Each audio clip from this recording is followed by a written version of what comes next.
Wednesday the 16th, and I'm just about to do a cattle drive. I'm going to do a super quiet cattle drive today. I'm not going to use the quad. I've left the quad behind, and the reason why I'm being extra quiet now is because our heron friend is literally hiding down there. There's the cattle over there behind that tree, and there's our heron.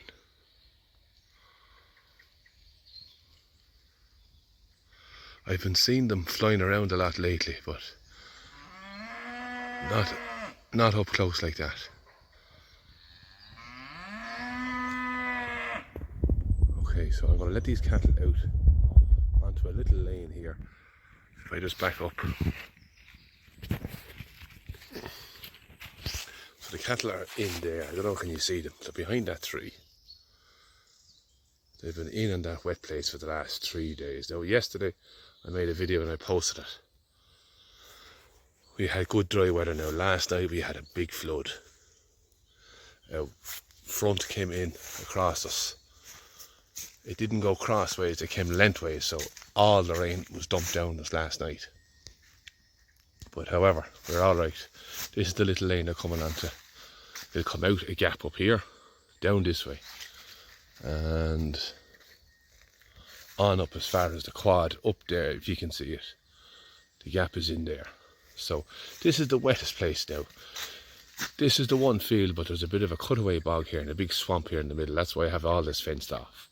So they can't continue on up. They have to come out onto the dry road and back in again. So I'm going to go up now and open my gate and let the cattle onto the lane, and I'll walk behind them. So you can tell they're anxious when they're calling me, and I guarantee they'll follow me up now as I walk up this lane. They're already starting to come. So I've had difficulty getting them to move the last while, but now they're anxious. They're getting fond of that silage now too.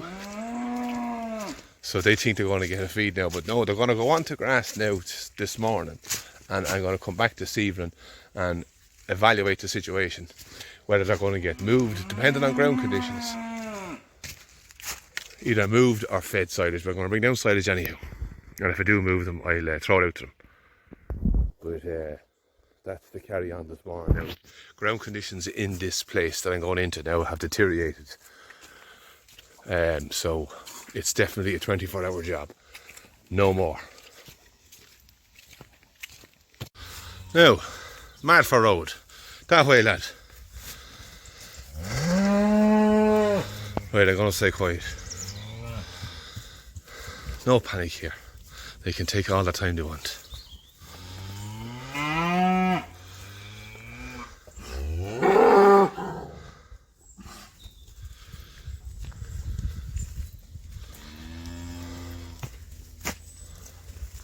Come on, move. They're empty looking. Ah no, she's not too bad. Come on. Now this is a 180 turn. Always the most difficult. If one gets stuck behind here, they'll run along the inside of the fence. That's an issue. It's just a bullock left, yeah. Right, okay. I'll close this gate now.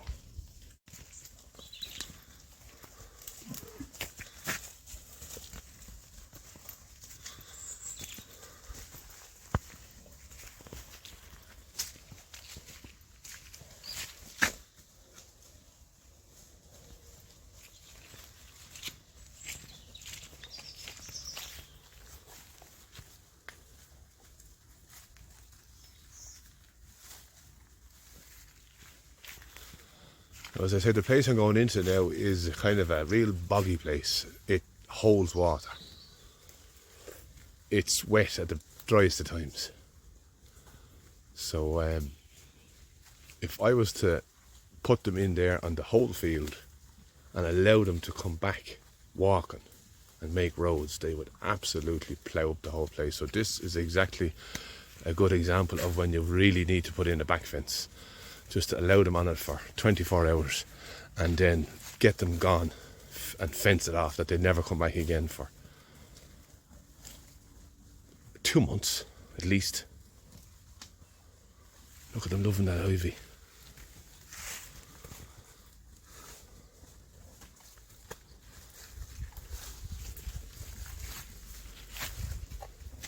So yeah, this land would be unfarmable any other system. If you left them in the field for a week, they'd wreck the place.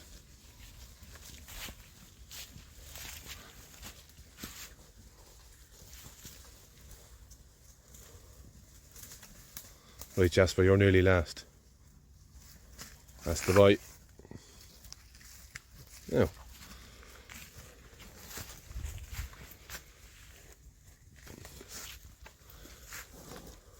see how long it takes them to realise they're all gone.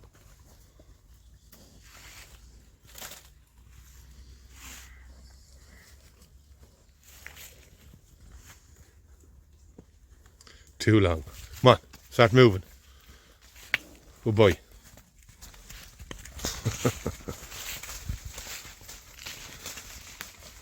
Right, I'll catch up. Or maybe I'll stay on.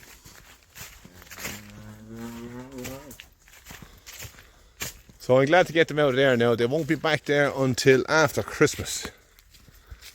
Middle of January. Now, if we get a nice hard winter and they go in there, it'd be ideal now for a good hard frosty morning for them to go in there. A little bit of picking. And I'll fill them up then with silage. Or even hay. I have hay at home for them kind of days. Just to keep them warm. I know it makes no odds really, but you kind of have I have a kind of a thing in my head that hay is for heating them up warm. And they're all gone already, look. I better run and catch up. So they all ran away anyhow. They're gone in, and as I say, you can see now that this place is a wet, rushy place, but there is picking going through it. That will do them now for till this evening, a half a day, and then I don't mind them trampling that place up because I know it's wet and I know they're going to plough it up, but the rest that's after that, what rain destroys, rain will fix up as well. So any pugging that goes on or any holes that they make or bogging, all that'll close back in again in 2 months' time. Absolutely it will, and all it'll do is break up them big rushes. So as I say, there's a bit of picking going on there. That'll do them for until this evening. I'll come down around 6 o'clock with a trailer load of silage, and there's a dry bank up along them trees there, and at the back of the hedge they can lie there and they'll be warm and sheltered. Yeah, so I'm happy enough with that. That's my decision made for today. I know I tend to make videos and I say I'm going to do something, and then the very next day I do something completely different. My apologies, I just have a kind of a mind that does them things. I talk myself into things and talk myself out of them. But yeah, that's how I operate. Well, there's one thing about me, I'm not rigid and fixed on a certain way of doing things. I like to change it up, and every day is different. So there you go now, there's a dry bank there. They can lie there.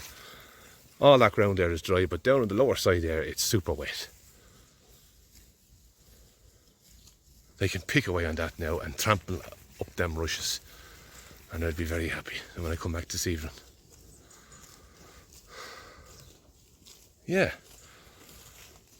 Now, apologies also as well, I haven't been just very good at answering and replying to comments on the videos. I'll try and catch up on that now today as well.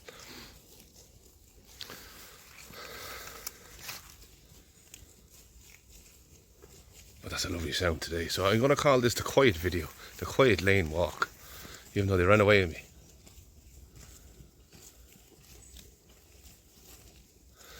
There's my bullock. He's doing all right. He's a little bit sore in that front leg, but it doesn't really affect him.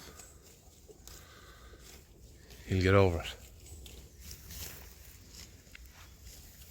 So that is the carry on. Let me walk on through. So they're going to be 24 hours here, 24 hours there, 24 hours there. That's 1, 2, 3 days behind that hedge. I kind of give them the whole area in there. There's about 1.5 acres, if not 2 acres in there, and a wood. I'll give them, I'll probably hold them up in there for at least 2 days.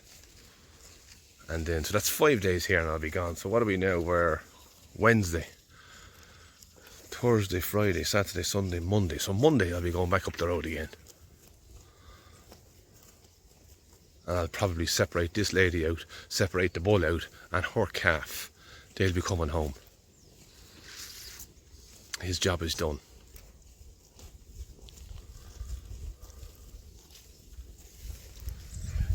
Absolutely.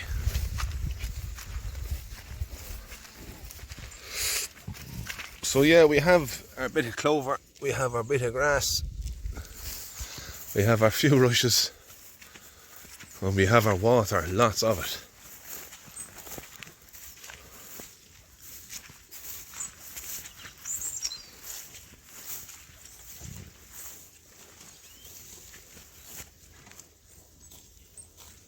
She's a small little heifer, she's tiny, but she'll shape up. I know I get a few people saying, why am I wasting my time with these, but I would get very little money to sell them, and they will come into something, and they take very little feeding. They're not hard-minded. I kind of tend to get rid of the high maintenance animals, as opposed to, you could sell 40 of them and you wouldn't notice the difference on the ground. Well, not 40, but it would take a lot of them to put me under pressure. She's my smallest cow now, Little Red we call her, and her calf. Yeah, look it. We'll create the right animal yet. She's extremely close to it. And this lady here is my favourite yet. A real butt. A broad, short little legged lady. Her calves will be very easy fattened. That lady is walking in flesh and hair. And this lady here too. Right, we leave it at that. I forget what date it is again, but it's a Wednesday and it's October. I think it's the 16th. So for now I'll say good luck and goodbye.